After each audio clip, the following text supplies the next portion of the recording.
ባለፈው ክፍላችን ሮዝ የጃክን እጅ ለቃ ህይወቷን ለማዳን በቅዝቃዜው የውቅያኖስ ውሃ ውስጥ ስትዋኝ አቁመን ነበር። ፍቅር፣ ተስፋና ፍርሃት የተደበላለቀበት ያ አስፈሪ ሌሊት በመጨረሻም ሮዝ በዚያች ጠባብ የእንጨት ስባሪ ላይ ሆና ጃክን በበረዶ ውቅያኖስ ውስጥ ለዘላለም ተሸፍኖ ሲሰምጥ በዓይኗ አየችው። ነገር ግን ታሪኩ በዚያ አላበቃም። ሮዝ ወደ ንፋስ አድን ጀልባዎች ለመድረስ ስትታገል ምን አጋጠማት? ከታይታኒክ መርከብ በህይወት የተረፉትስ እነማን ናቸው? ዛሬ በምዕራፍ 2 በታዋቂው ፊልም ላይ ያልተነገሩትን እውነተኛና አሳዛኝ ሚስጥሮች ይዘንላችሁ ቀርበናል። እስከ መጨረሻው እንድትከታተሉ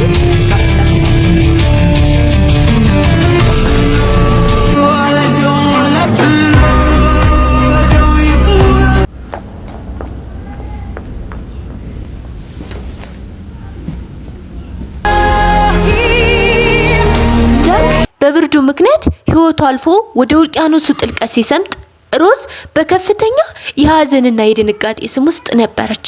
ሰውነቷ በብርድ ደንዝዟል፣ ድምጿም ሊሰማ አልቻለም።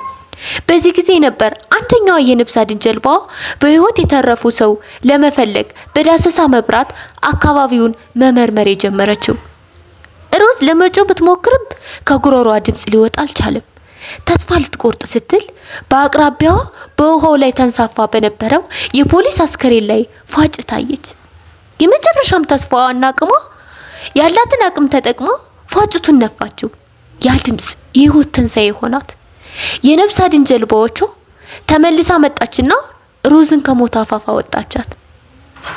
ከሌሊቱ 9 ሰዓት አካባቢ ታይታኒክ ሙሉ በሙሉ ሰጥማ ካበቃች በኋላ የደረሰችውን የአደጋ ጊዜ ጥሪ ወይም ደግሞ SOS ተከትላ ካርፓቲያ የምትባለው መርከብ ቦታው ላይ ደረሰች። በውቅያኖሱ ላይ ተበታትነው በነበሩት ጥቂት የንፋስ አድን ጀልባዎች ላይ የነበሩት ተሳፋሪዎች ወደ ካርፓቲያ መርከብ መጫን ጀመሩ። ሮዝም ከነዚህ ተሳፋሪዎች አንዷ ነበረች። በመርከቧ ላይ ወላጆቻቸውን ያጡ፣ አስከሬን የሚፈልጉ ህፃናት፣ ባሎቻቸውን ያጡ ሚስቶች፣ ሀዘንና ጩኸት መላው የመርከቧን ሞልቷት ነበር። ከ2200 በላይ ተሳፋሪዎች መካከል በህይወት የተረፉት 705 ሰዎች ብቻ ነበሩ። ውድና የተከበራችሁ የቻናላችን ቤተሰብ እዚህ ጋር ግን አንድ ትልቅ ነገር ማወቅ ያለባችሁ ነገር አለ። እዚህ ጋር አንድ ትልቅ እውነት ምነግራችሁ በፊልሙ ላይ ያየናቸው ጃክ ዶውሰን እና ሮዝ ዳዊት ቡክተር ሙሉ በሙሉ በፊልም ዳይሬክተሩ ጄምስ ካሜሮን አእምሮ ውስጥ የተፈጠሩ ምናባዊ ገጸ ባህሪያት እንጂ በእውነተኛው ታሪክ ውስጥ አልነበሩም። ነገር ግን በመርከቧ መዝገብ ላይ ጄ ዳውሰን የሚል ስም ተገኝቷል። እሱ ግን ጀክ ሳይሆን ጄሴፍ ዳውሰን የተባለ በመርከቧ ውስጥ የከሰል ማገዶ የሚጥል ሰራተኛ ነበር። ይሁንና የፊልሙ የፍቅር ታሪክ የብዙዎችን ልብ የነካና የመርከቧን አሳዛኝ ክስተት በዓለም ላይ በጉልህ ያስታውስ ድንቅ ስራ ሆኗል። ሮዝ ኒውዮርክ ስትደርስ ስሟን ሮዝ ዳውሰን ብላ በመቀየር አዲስ ህይወት ጀመረች። የጃክን ፍቅር በልቧ ይዛ እሱ በገባላት ቃል መሰረት ቃሉን ጠብቃ ህይወቷን 100 ዓመት ሙሉ በሙሉና በደስታ ኖረችው።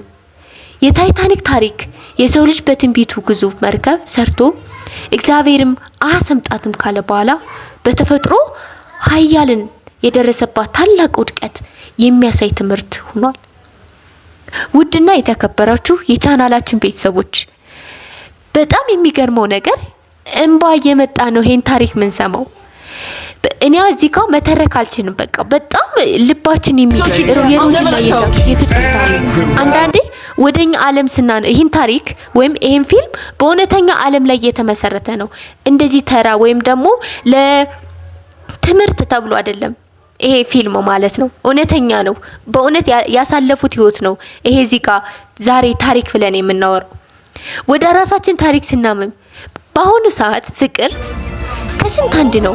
ያ ቢኖርም እንኳን እንደዚህ መስዋዕት ሊከፈልለት ሳይሆን እስከሚኖር ድረስ ይኖራ የሚባለው ነገር ነውና በእውነት ይሄ የሮዝና የጃክ የፍቅር ህይወት ከነዚህ እኛ ለፍቅር ህይወት ያለንን ነገር እኛ ለፍቅረኛ ለኛ ያሉት ለፍቅር በጣም እጅግ አስተማሪ የሆነ ነው በእውነት ይህን ታሪክ ሁላችሁም ገብታችሁ ብትመለከቱት ሁላችሁም ባገኛችሁት አጋጣሚ የጃክንና የሮዝን የፍቅር ታሪክ ወይም ደግሞ ከነዚህ ከታይታኒክ ፊልሞች ውስጥ እነዚህን የጃክንና የሮዝን የፍቅር ታሪክ ብትመለከቱ እርግጠኛ ነኝ ከህይወታችሁ ብዙ ነገር ነው የምትማሩት።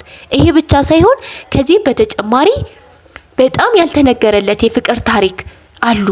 እነዛን ሁሉ ብትመለከቱ ለራሳችሁ ለህይወታችሁ የሚጠቅም ትልቅ ትምህርት ነው የምታገኙበት። አንዳንዴ ፍቅር መስዋዕት ይከፍላል፣ ፍቅር መስዋዕት ይጠይቃል፣ ፍቅር ትዕግስት ይጠይቃል። ፍቅር በቃ ስለ ፍቅር አንዳንዴ ብዙ ነገር አውርተን የማንጨርሰዋለን። ያን ነገር በተግባር ሲሆን ደግሞ እጅግ ከባድ ነውና እንግዲህ ከሮዝና ከጃክን ፍቅር በጣም የሚበልጠው የሚወደደው ነገር ብዙ ነው ያለውና ይሄን ታሪክ አለመስማት በእውነት ምን ያክል አለመታደል ነው ምለው።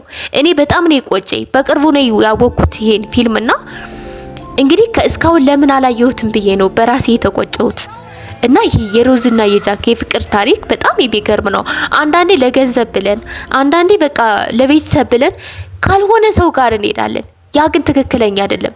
ምክንያቱም ፍቅር ትክክለኛ መንገድ ይፈልጋል፣ ትክክለኛ እውነትን ይፈልጋል። ፍቅር የሚፈልገው ሁለት ነገር ነው፣ ትዕግስት፣ ጥንካሬ። በሁለት ስንገልጸው ግን እውነተኛ ነው የሚፈልገው። መንገዱ እውነት እንዲሆን ነው የሚፈልገው ፍቅር ማለት ነው። ስለዚህ ያን ግን እውነት ያልሆነ ፍቅር ሌላ ታሪክ ነው የሚሄደው። እና ይሄ የሮዝና የጃክ ፍቅር በእውነት በጣም ስቅስቅ ብሎ እስከሚያስለቅስ ድረስ ነውና ይሄ ሙቪ እንግዲህ በጣም ተወዳጅና አንጋፋ ከሆኑት ሙቪዎች ውስጥ አንዱ ነውና ከታይታኒክ ፊልም እንግዲህ የወደድኩት በጣም የሮዝና የጃክ የፍቅር ታሪክ ነው። እንግዲህ ውድና የቻናላችን ቤተሰቦች እንዲሁም ተመልካቾች ይህን ታሪክ እንዴት አያችሁት? በቪዲዮ ላይ ያላችሁን ሀሳብ ኮሜንት ላይ አስፈሩልኝ። ቪዲዮውን ከወደዳችሁት ደግሞ ላይክ በማድረግ አበረታቱን። ለቻናላችን አዲስ ከሆናችሁ ደግሞ ሰብስክራይብ ማድረጋችሁ እንዳትረሱ። በሚቀጥለው ቪዲዮ ሌላ አስደናቂ ታሪክ ይዘንላችሁ እንቀርባለን። እስከዛው የእናንተ ሰላምና ፍቅር ይበዛላችሁ ዘንድ የዘወትር ምኞቴ ነው። ቻው።